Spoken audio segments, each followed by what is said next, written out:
Hello and welcome back to Severance, Season 1, Episode 5. Sorry, there was something in my eye and it just really distracted me. Anyway, Your eyeball? Other than my eyeball, very good.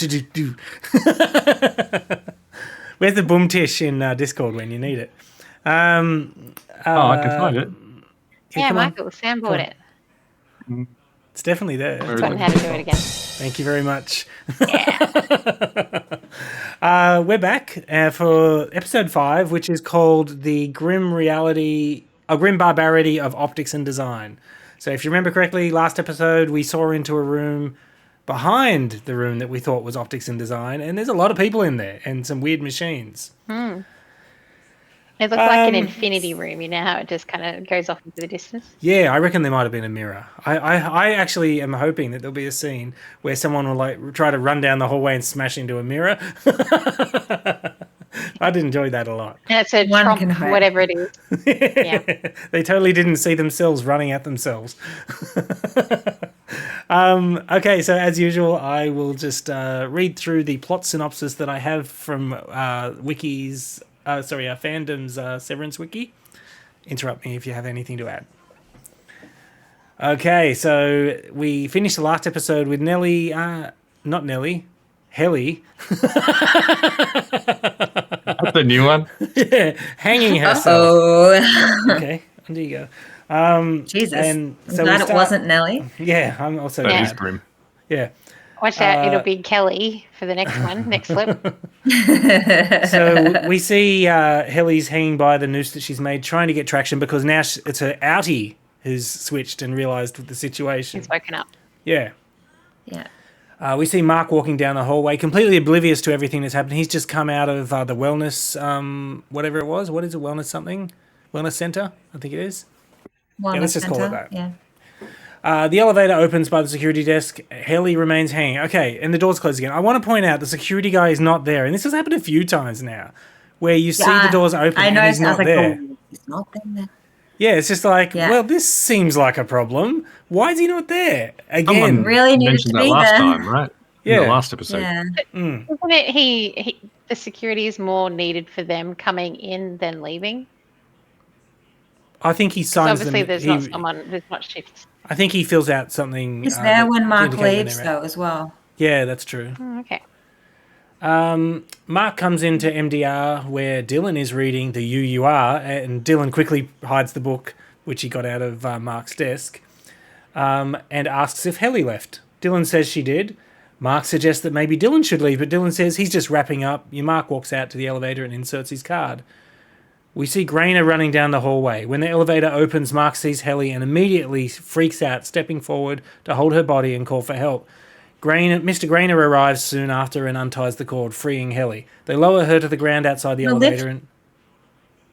The lift door stayed open for a very long time. Yeah, I kept thinking about the lift door. Totally normal. Well, I'm like, close, so they go up and they know each other. The cameraman had to stand somewhere, jeez. Yeah, I know, but I was expecting the doors to close and they were going to start going up again and he'd be like, who is this in the elevator? Yes. And why am I holding her legs? Yeah. Oh, that's very true. I totally didn't think about that. Where was I? They lower her to the ground outside the elevator, and Mr. Grainer restores the elevator to its previous state, then orders Mark to get in it, because it's basically his time to leave. Judd, the security man, tells I think Mark he doesn't want him around for what's happened. And we see his expression change from the panicked to the calm, solemn expression when he goes up. Yeah. Judd tells Mark to have a good evening as he leaves for the day, unaware of what his innie just experienced. Mark shows Florence his ID at the desk. After a moment, she nods him through. Oh, this is the next day. So, yeah, Mark is basically going back down. Yeah. He rides the elevator down, and we see again his face just go from the ambivalent, I'm going to work sort of thing to, oh, shit, what's happening? Because he's just experienced that. So he goes down to the 7th floor. He steps off the elevator and looks for Helly. He finds Ms. Coble and Mr. Milchick waiting for him. He asks if Helly is alive. Ms. Coble tells him to sit down and then tells Mark Helly's in the hospital. She has some severe I bruising. find it but kind of interesting, even that he just says, "Is she alive?" 'Cause I feel like the normal thing someone would say, "Is she dead?"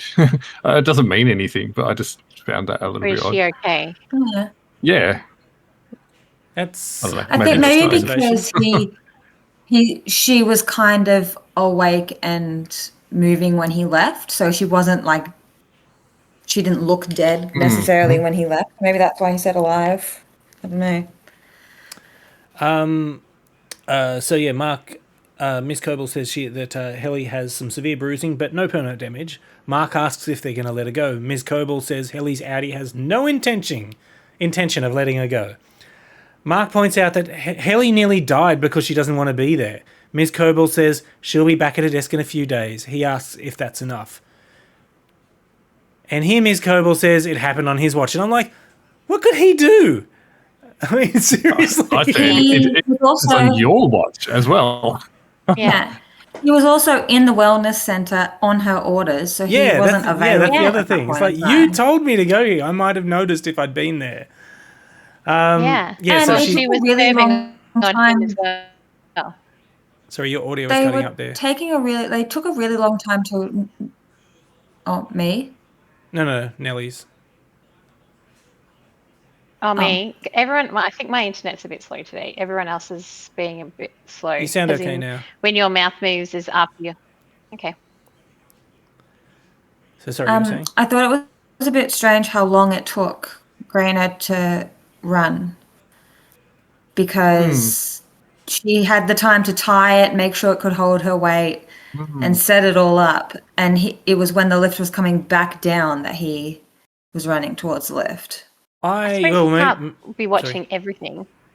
Yeah, and I mean, the end of the last episode was really one of those moments where everybody was focused in on their own thing, and not really paying attention to what they probably should have been paying attention. Like, where's the friggin' security guard, for example? Yeah. But yeah. And maybe why are they not worried man. about? Gosh. And why are they not worried about the fact that they've lost track of the book that he was supposed to be scanning for whether or not it was okay? That's true. That's very true. Yeah. Clearly they can see them reading the book too. Or finding the Maybe book. the bathrooms don't have cameras. But they're reading it at their desks as well. There's Yeah, definitely that's cameras true. all over the place. They have to know they're reading it. They have to. Yeah. Okay. Where was I? So yeah, Ms. Coble implies that it's Mark's fault, saying he should be thankful to Keir that she didn't die. Ms. Coble tells him to have a productive day after all of that, and she and Mr. Milchick leave. Mark pulls the... Have a productive day. She's really got a way with Make it- words, yeah. doesn't she? Yeah. At his desk, Mark pulls the UUR out of his desk drawer and hides it in his jacket. Then we see him reading it in the bathroom stall, taking a dump, and reads... I'm pretty sure it was the line about... He's sitting on the toilet with his pants up. Yeah, That's what I thought. I know I just- Nelly said it, but you just really wanted to say that. I did. I hope he's not taking a dump. I'm sure he does. He's human, you know. Anyway, I'm pretty sure this is the part where he reads the thing where it says... Or is he? You don't need your job needs you. Well, that was the previous It goes one. into a bit Oh, was more, it? Was that last episode, was it? Okay. Like, yeah, it goes into more detail about that, though. About, like, I think it was, like, about being the machine and all this stuff. It There's was a whole lot of implying that your job self-helpy shouldn't be kind of that stuff. important. Yeah. And then it was, like, doing all those inspirational quote things. Yeah. Including some really funny ones. In fact, I expected you to read some of them out at this point. Some of them were quite funny. Yeah, some of them were great. And I didn't they have like Rickon's voice reading them as well, which I just found hilarious because he's just such a great character. Yeah. Yeah. He was I reading can remember them. what they were now. I'm sure there's a know, I website can't out there. remember. Oh, something about lying and a lion. Yes, Yeah. there were a couple of good puns there. There were 2 or 3 that made me smile. Mr. Grainer gives Petey's chip back to Ms. Coble, saying he ran the diagnostics that showed that Petey had successfully reintegrated. Well, not so successfully considering he's dead, but anyway, Ms. Coble was right. He suggests celebrating. He figures she'll wait a minute before telling the board, especially after what happened with Helly. He realizes after a moment that she hasn't told the board. She gives him the chip back and tells him to comb it for the source signatures, which apparently is something you can do. He gives it back saying he saved the data so she can keep it. It's like neither of them want it or something. They're just like, no, you have it. So It's your gift.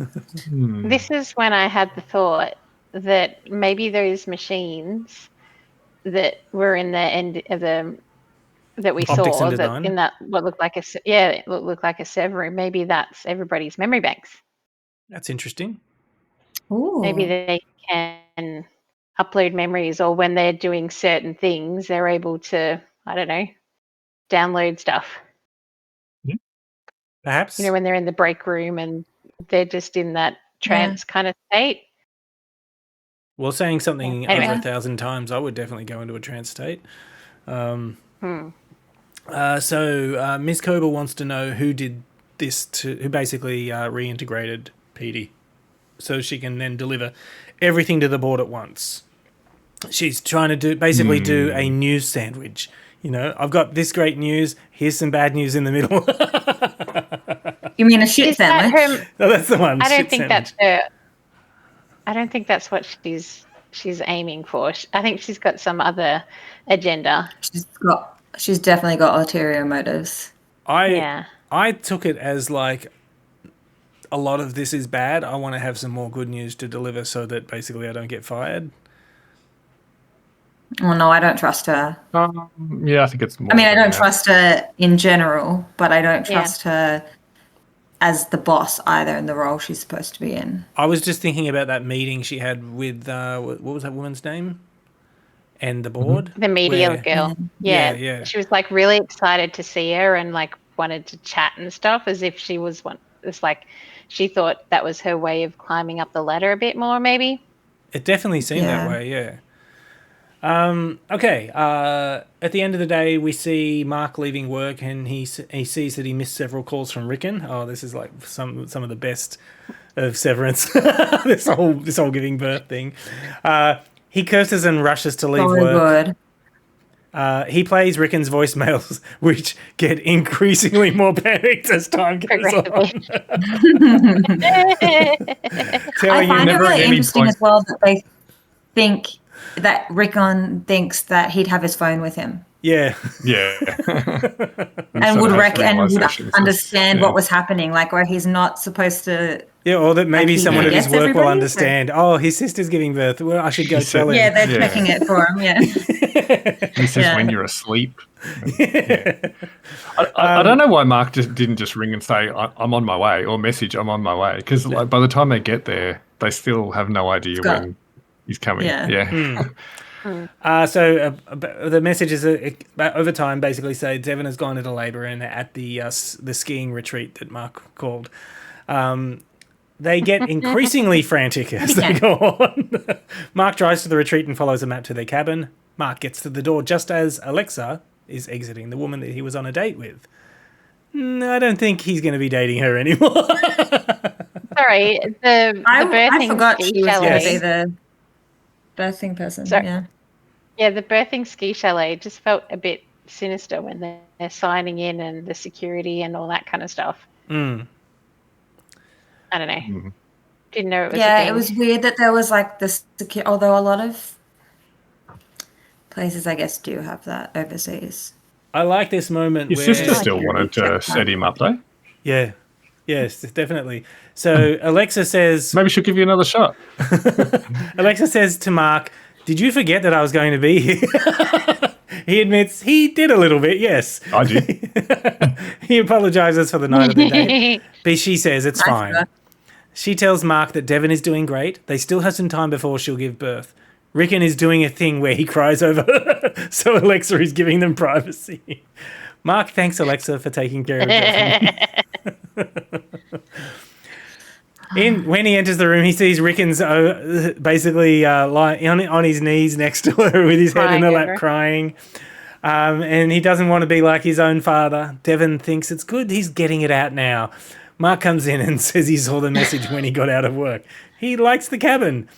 Devon asks if he saw the one next door, which is much larger and more ornate. She hates whoever is in there.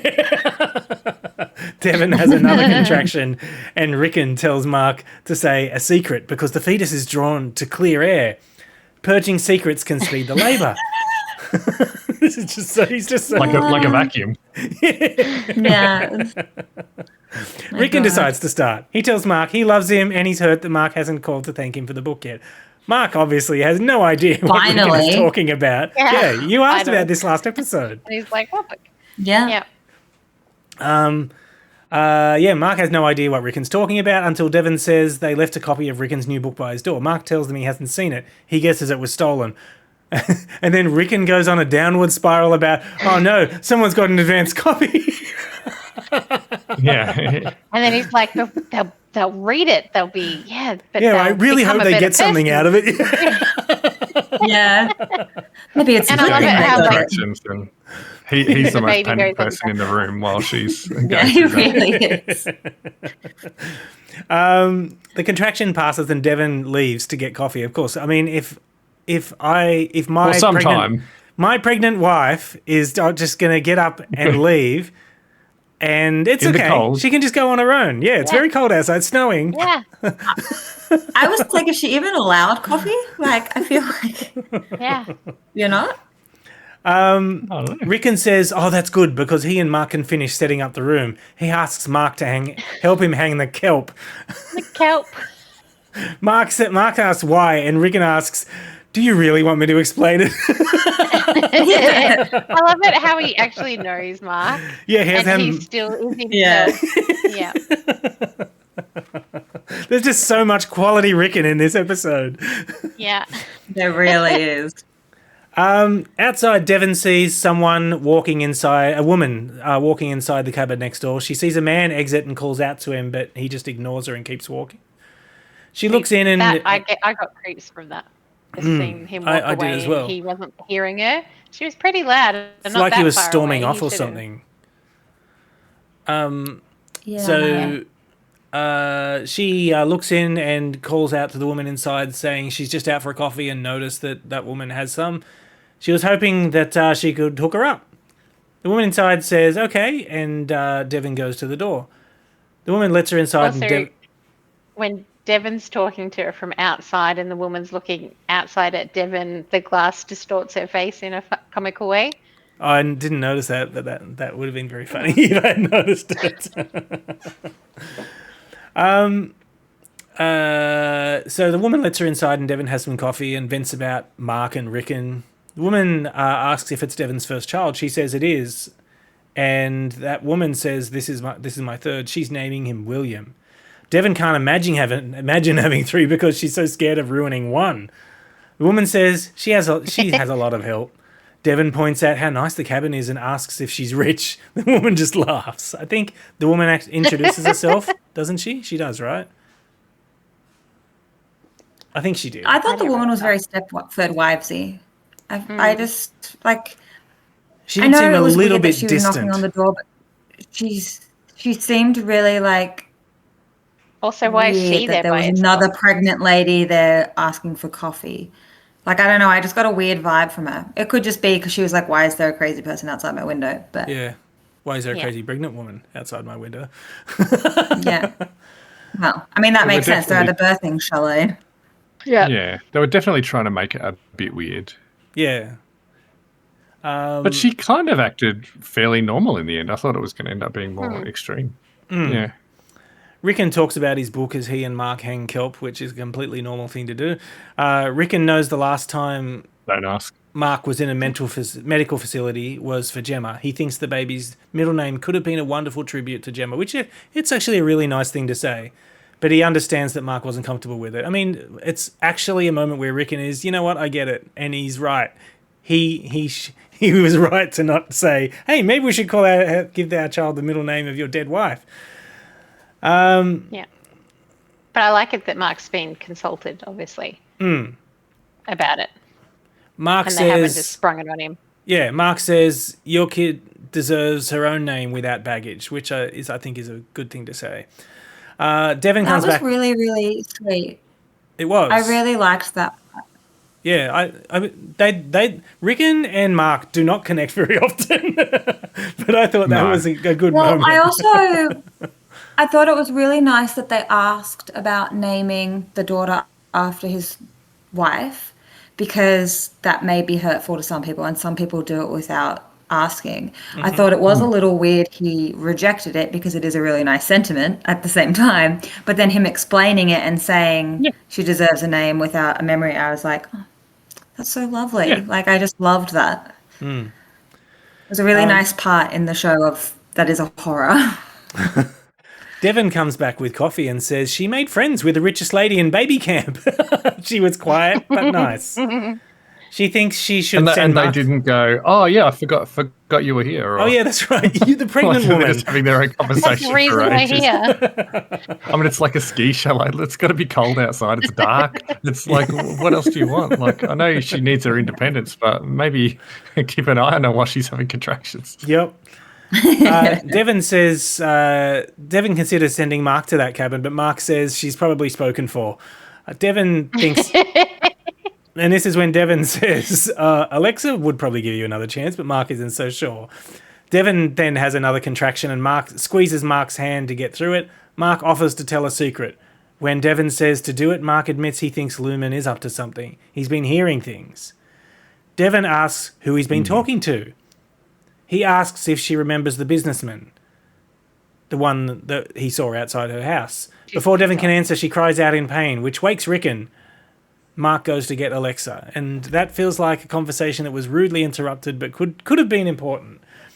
Yeah. I'm sure we'll definitely come back to it. Yep. Yeah. She's going to ask. I don't think she's going to let it go.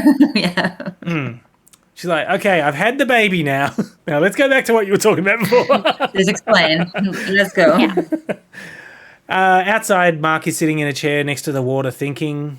Petey's phone, we see a shot of Petey's phone just ringing in Mark's basement. Mark has flashes of watching Petey collapse as he listens to Devon giving birth, which that's a lovely image. Mr. Milchick. Very kind. Back at work. So Mr. Milchick back at work is explaining to everybody before Helly has arrived that Helly was her outie when she woke up. So this will be Helly's first conscious moment since the hanging. He tells Mark it's important his eyes are kind when Helly sees him and asks if Mark knows how to do that. Mark gives it a good old shot. Oh my God. I thought this I was... was in hysterics at this part. Yeah. Cue so many I thought awkward this moments was later. really good acting, actually. It was very good. Had to Yeah. be one thing, trying to look like another thing. Yeah. I thought he did really well. Yeah, he's Especially when he sees her and gives her the kind eyes. And tries. That are horrifying. looks- and she just gives him Yeah. a, what are you doing with your face look? Doing it. I'd be like, can I have the noose back, please? Like, I don't like this. Mr. Milchick and Mark stand It was by at the that elevator. point I kind Sorry, of mentioned to Sean that it's almost like when they're inside as well, like you can kind of see their makeup a little bit more or something. It's like, I wonder if they are actually sort of doing their faces differently for when they're inside, or whether it's just the lighting in there, It's or just 'cause it's super bright. That's a It'll be good the point, lighting. maybe. Yeah. But I do vaguely remember that. I don't know. Maybe what's his face? What's his name? Adam Scott has hideously scarred facial features. I don't know. Underneath all that makeup, I don't know. I reckon they're actually made up slightly differently when they're in. Okay. That's something I can look up when we're all done. Yep. So we all noticed you that know what? Mark I- holds himself differently. He's I more reckon they slumped. look a bit younger inside. Okay. Okay. Because their innies are technically newborns. Yeah, It's they've got kind no of- burdens, That's true. metaphorically weighing themselves down. Well, yeah, it's supposed to be, but Ellie they're does going through now. some stuff. Yeah. And Irving does, like he's still seeing stuff, Yeah. and they've all got their Yeah. stuff, even on the inside. It just goes to show that even As- being severed, something carries over. Mm-hmm. Yeah. Mr. Milchick and Mark stand by the elevator. Mr. Milchick nods at Mark and leaves him. When the elevator opens, Mark finds Helly gasping for air and tells her she's okay. He attempts to make his eyes kind again. Oh, I'm sorry, it'll never stop being funny. I was going to try to do it, but there's no way I could do it. Yeah. He's just really... Yeah, you can't recreate it. Mark tells Helly they locked away the extension cords and other dangerous items so she could be safe, and she can focus on looking for happy numbers for a while if she wants. Then he quickly asks if she wants to talk about it. After that part. Which she laughs, basically. Yeah. She gets up and walks away after he asks if she wants to talk about it. Irving says they should hide inspirational handbook quotes around the office for Helly to find. Dylan thinks she just needs to start earning perks because he'd also end his life if he didn't have any finger traps. Oh, Dylan. He's so irreverent. They are really some great characters because even Irving, who is so like by the book, he cracks me up this episode. Yeah. Yeah. They think one of them should lend her a finger trap until she has one of her own. While they talk about that, Mark pulls the UUR out of his drawer. Miss Casey suddenly appears behind him, saying she's there to observe Helly on Ms. Coble's orders. She's supposed to observe Helly for signs of sadness and give verbal encouragement. She can also give a hug upon request. Dylan says he's been sad and asks if he could have one. Miss Casey says no. She's just blunt. No, you can't have one. Yeah. True Dylan form. I wonder what he's like on the outside. Ms. Casey sits a few feet away from Helly's desk while Helly works. Helly watches her write something down in a notebook. Miss Casey asks if she's upset, and she says no. Miss Casey reminds her that she can request a hug, but Helly says she's good. That bit made me laugh too, just the way she said, well, like, I can give a hug if I'm, like that was going to solve all the problems. Like, yeah, is this helpful? I can give hugs. Will this help? From Irving's perspective, sitting on another side of a cubicle, he starts to dream about the black goo seeping in through the ceiling. I thought this was really well shot as well, as you see it like filling up one of the cavities in the light. So do you think this is when he sleeps only that this happens? He wasn't awake when this started? I think he's having like a waking dream. But so this one he was awake. Well, he's sort of like daydreaming or something like that. Yeah. I thought he was napping. But I feel like Mr. Milchick would have come in and been like napping again and sent him to the break room. Because last time it happened, he was there in a second and he went to the wellness center. But this time Mark pulls his chair out and starts talking to him, and he's still in the dream.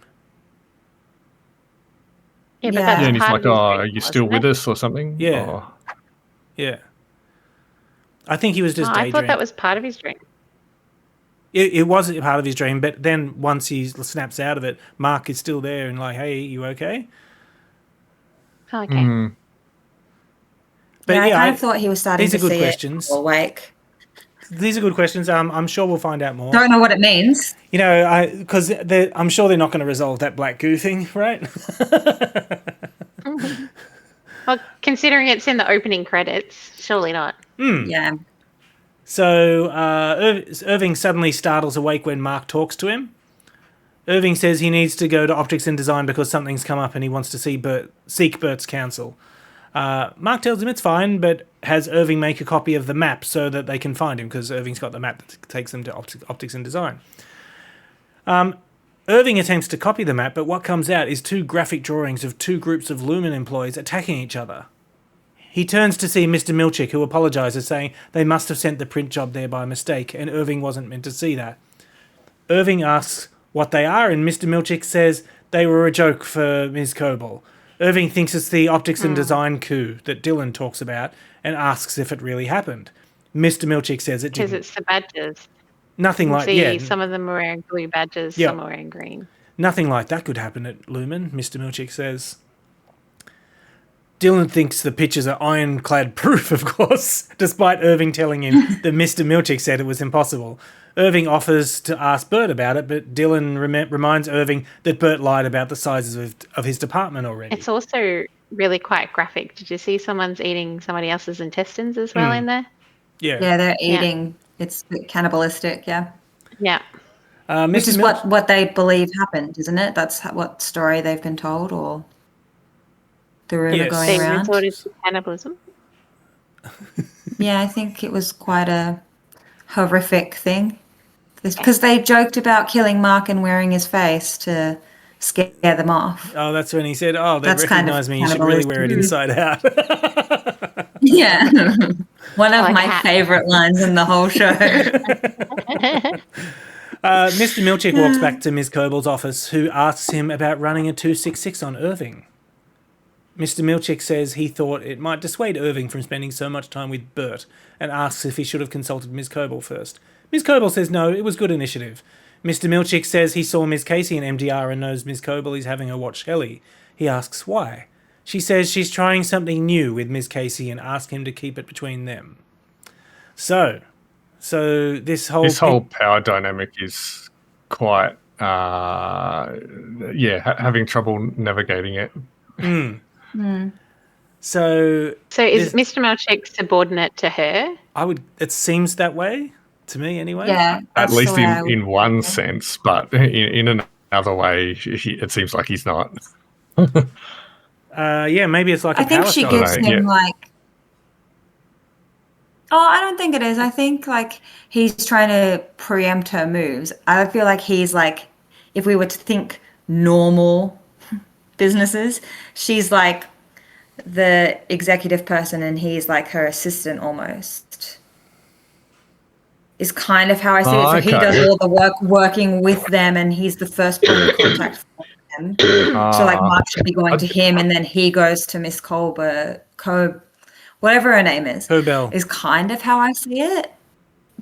But I'm getting I don't vibes know. almost like he's been given a slightly different purview or mission or something by someone higher up, or they're doing all sorts of incentive things with different people. I feel like he, he's not, even though functionally he reports to her, he's there to do something else or to keep an eye on her or to that his incentives are slightly different.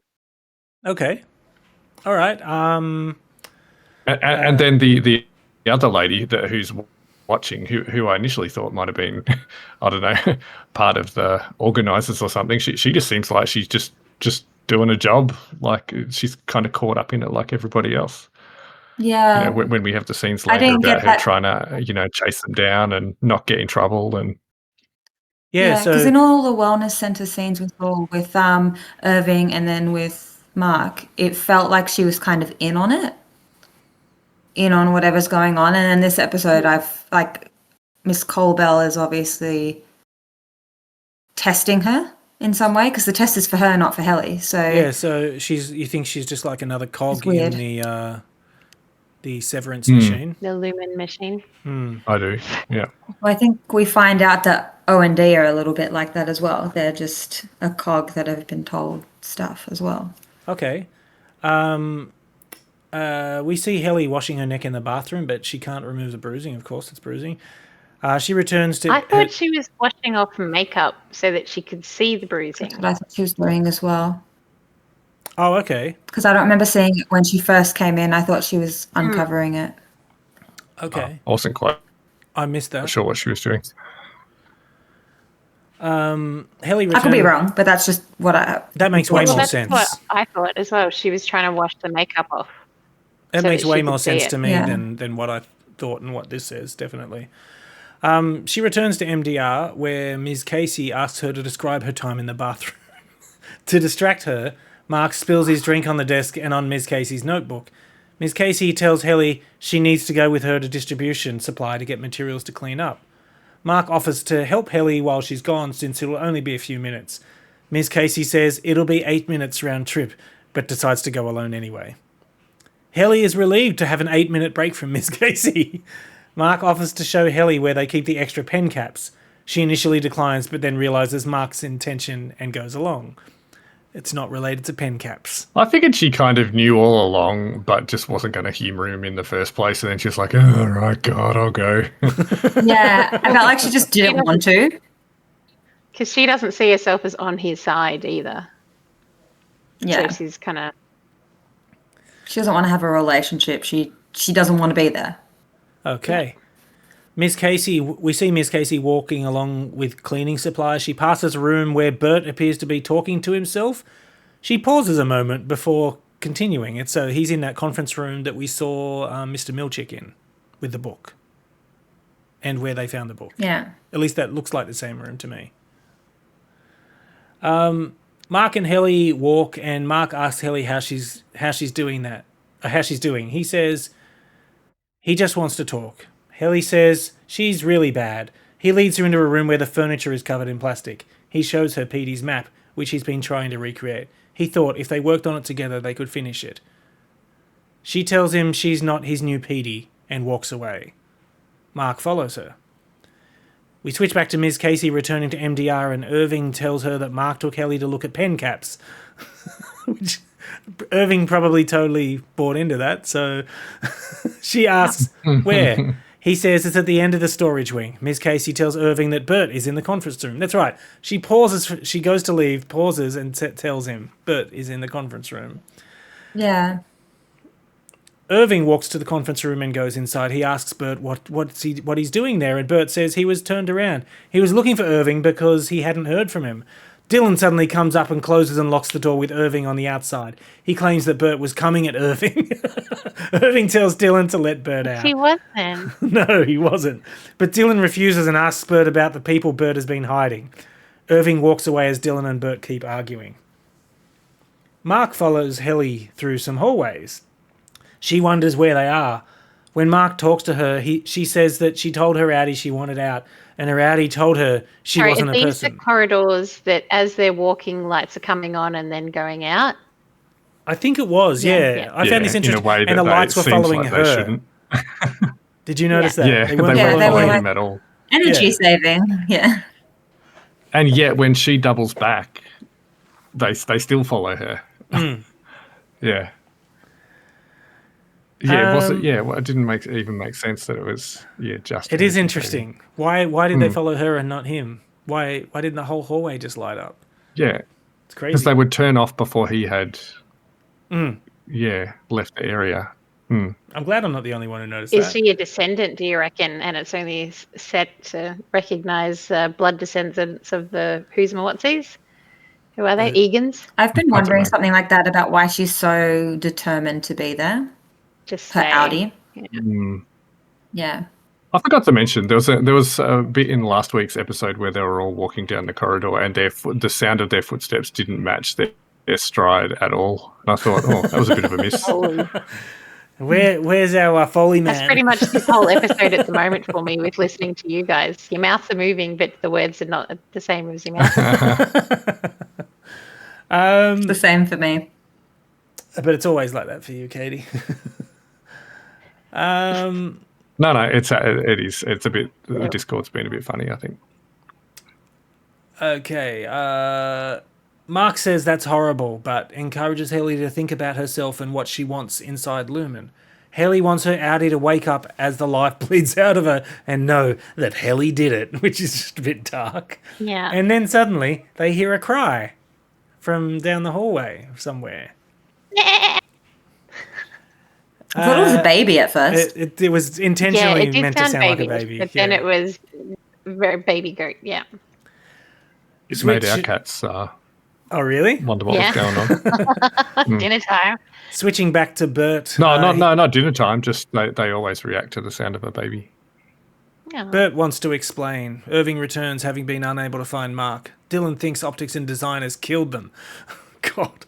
Irving asks if Bert knows where Mark and Helly are. Bert says no, he just came to see Irving. The rest of the department is back in Optics and Design.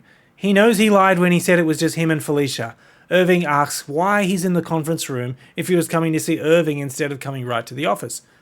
Bert says he didn't know why Irving hadn't come back and didn't want to scare him again like when their hands touched. Irving says Bert didn't scare him. Bert was trying to work out a joke but hadn't worked it out yet. Irving asks Bert asks why Bert lied about the size of his department. Bert says they don't trust MDR. People talk about them saying they have pouches. According to some, they have a larval offspring. This is just so great. that will funny, jump yeah. out and attack if they get too This close. I loved this part.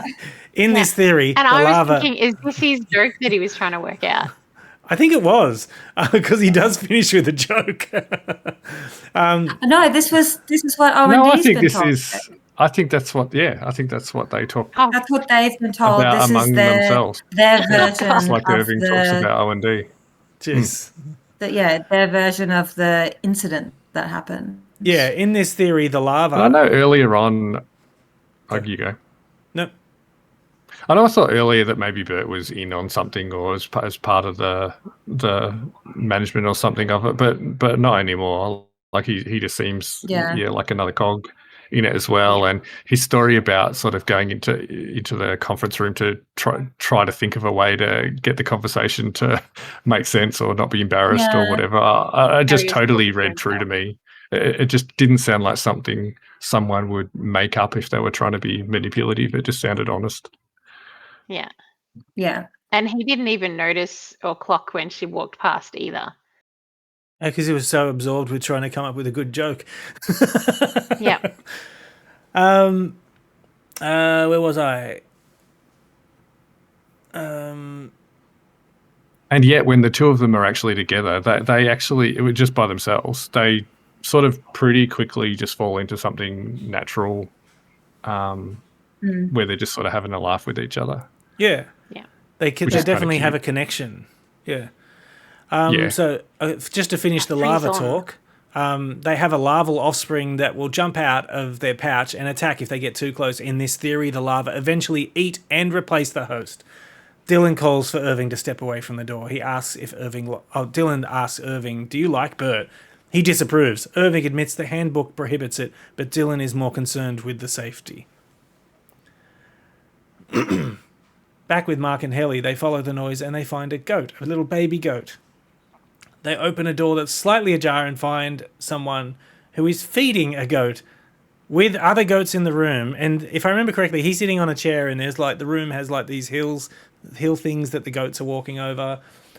Just look like bales of hay. And he wasn't Yeah. dressed in modern attire either.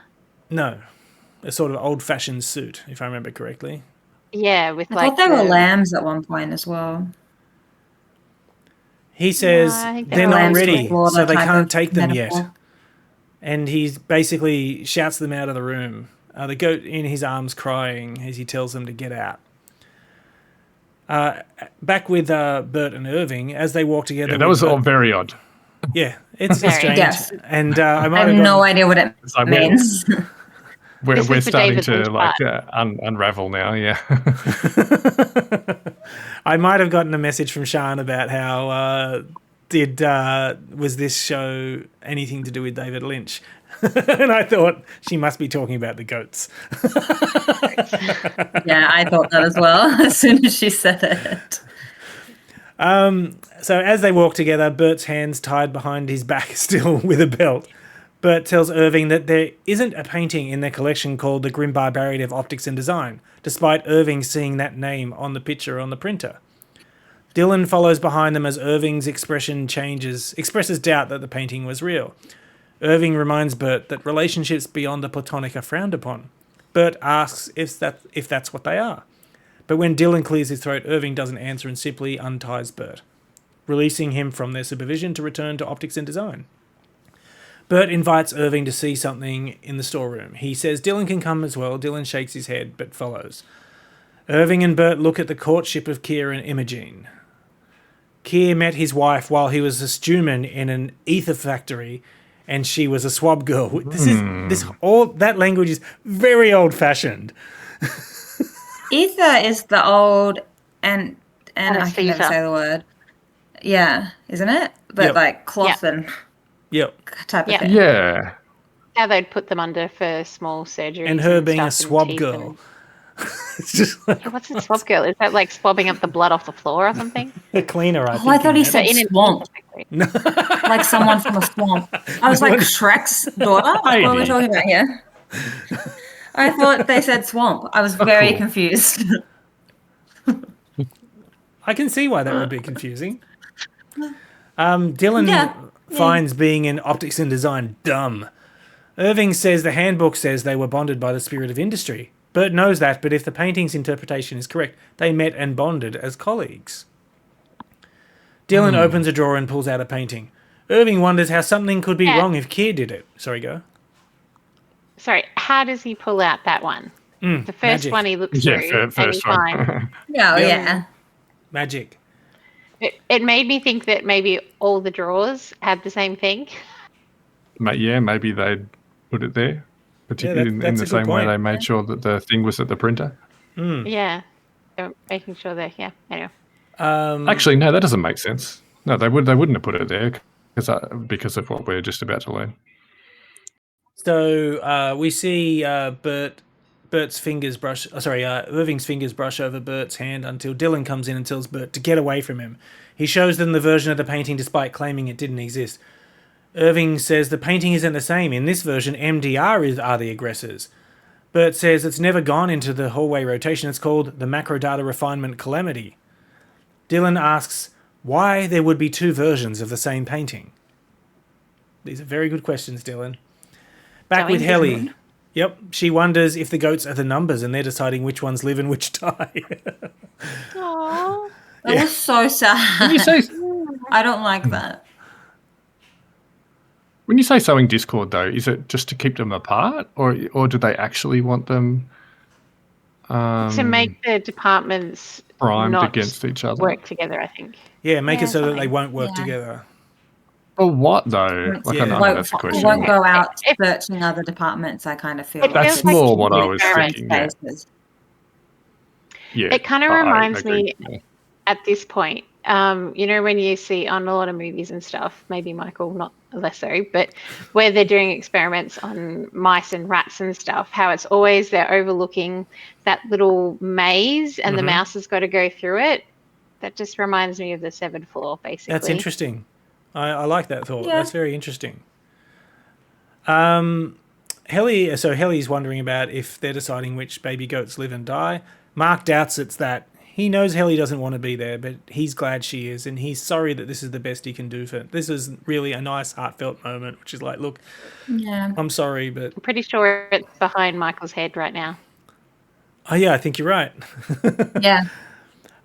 Helly agrees to clean up the map if he gives it to her because his drawing is bad. Ms. Casey finds them, and Mark says they're on a mental health walk and on their way back. It's just like, seriously. Ms. Casey is relieved that they're not hurt. She was scared. She leads them back to MDR. In her office, Ms. Kober watches them on her monitor. Mr. Grainer comes in and asks if she knows what MDR is up to. She says, that's what he's paid for. Mr. Grainer asks if she's not going to stop it. She says, the surest way to tame a prisoner is to let them believe he's free. Quoting Keir Egan, Mr. Grainer asks how many more departments she's going to let them find. So that implies that there's more departments. Ms. Coble says she'll have a word with Mark. Mr. Grainer wants her to be careful as Upstairs won't like this. Ms. Coble says he can talk to her when he figures out who hacked Petey's chip.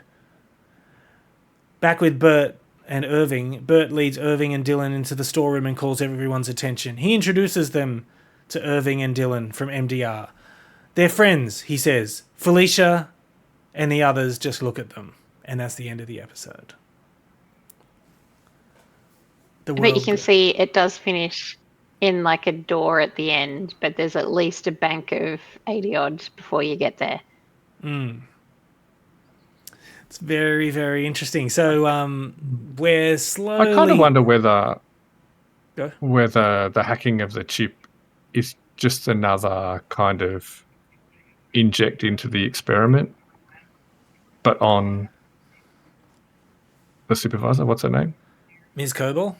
Like, it just feels like they're just another layer up in the same experiment. I don't know for what purpose. Yeah. But Well, I think we could say the same about pretty much everything. I don't know what any of the purpose but is it's for not anything. that they're cracking it necessarily. It's just like another way to tinker with social dynamics. So- yeah. We're Because officially... we kind of see her and what's his name, Mr. Sorry, I don't remember any of their names. Mr. Milchick? What was it? Not Lipwick. Okay. Mr. Grainer? Milchick, Mr. Milchick, and Grainer. Mr. Grainer. Yeah, like that. All. Yeah, she's got an interesting dynamic with both of them. Where I mean, he as well is sort of seemingly on a similar level of knowledge about what's going on with the people below them, but also he's kind of warning her and kind of, I don't know, not looking down, but sort of feels like disapproving, security. or like he knows better, or yeah. Like get they're the all head of being played off security guy against for him, one whatever that another. means. Yeah. Yeah. So we're halfway through the season now, guys. Do you have any theories? More, didn't you? You said 9, right, in the first one? Yep. So we're past the Yeah, I halfway have mark. 0 theories. I have no idea what's happening. But I do have some quotes from Rickon's book. Okay, let's hear it. book. Okay. I wanted to find them. How can they crucify you if your hand is in a fist? I found that one so funny. It's like, I thought they went through the Bullies wrist Yeah, anyway, or was just- it They the can palm just of go the through hand? your wrist. No, they went through the palm of the hand. Oh, what's the Yeah, palm? but if Okay. your hand's in a fist, Yeah, they'll so- just go through your wrist or something. Bullies are just bull and lies. Oh, that's it. I Yeah. like that one a lot. Yeah. Good old In the wordplay. middle of industry is dust. Yes. Is And that I love all? the There were visual more, weren't there? representations on the screen as well. Yeah, while being that's all read. that came up there. Yeah. I don't want to But Google it's kind too of much. I went to a Reddit that was Yeah. specific for quotes for that episode. As much as they're awful when you hear them from the outside perspective and know who Rickon is, like you see the way Mark is Yeah. like poring over them like they're a biblical text almost Yeah. inside. Like he's poring over every word and trying to interpret it. Well, it'd be, apart from the handbook, that'd be like the first thing he's read that's not tainted by Kia, basically. That's true. Very Yeah. true. I can't wait Probably for him to the start only quoting the metaphors. book to people on the inside. When do you reckon someone... I like, just hope all this... Yeah, go on. When do you reckon Mr. Milchick is going to say, hey, where's that book? Surely I he's think going he's to, forgotten right? about it. He was enjoying the read. Yeah. So you're going to say, Michael? Yeah. Or maybe he had checked through it, but then why wouldn't they have wrapped it back up and put it on his doorstep? Because now Mark's curious. His Audi Mark is curious Yeah, it's been over a week now. and knows something's And this- happened. It would have been safer for his Audi to read it than his innie. Because his Audi would have been like a load of bullshit, whereas his it's innie like- is probably Yeah. like, oh, God, mind blowing. What revelations? I've never heard any of this before. Yeah. Rickon is God. Who is this Rickon man?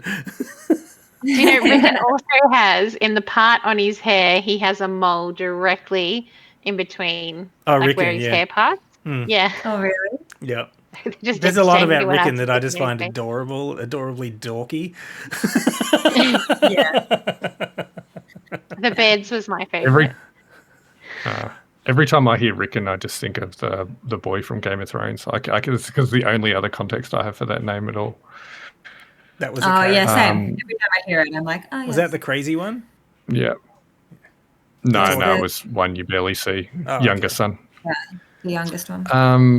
I was just going to say, I just hope they know where they're going with all these other departments. Like when they start talking about all the other departments, it's like, all right, so how much of the story had you actually planned ahead now? Or is this just sort of Yeah. leaving us room to move? Like, I hope you know where you're going.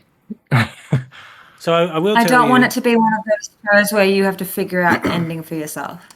So Because this it's is already... Or this too is much. based on a book. I don't know if you guys know that. Oh, no. I don't know No. the I name didn't of the know book, that. but the author of the book was heavily involved with the making of this show. Okay. Okay. I always Okay. like it when that happens. that doesn't change what I just said, though. Well, so far No.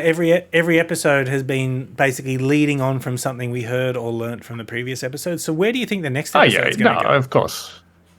Oh, okay. Yeah. Oh, well, we've only just seen the goats. Yeah, so something Yeah. more to do with the goat, I reckon. Okay. I think we'll definitely And find obviously out a bit about more with O&D. it, yeah. And find out what those the machines are that they're tending to. we'll hear more from his sister questioning about what he meant. That's Yeah. a good point, yeah. And Petey's chip. Yep. And maybe more of the board heavy breathing through a speaker.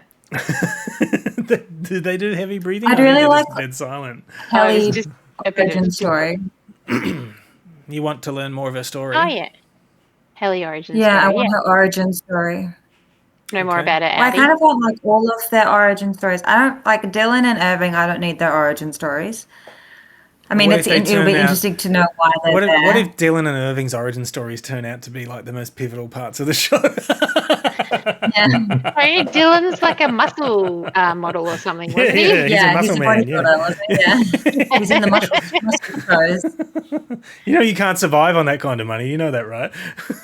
Oh, God.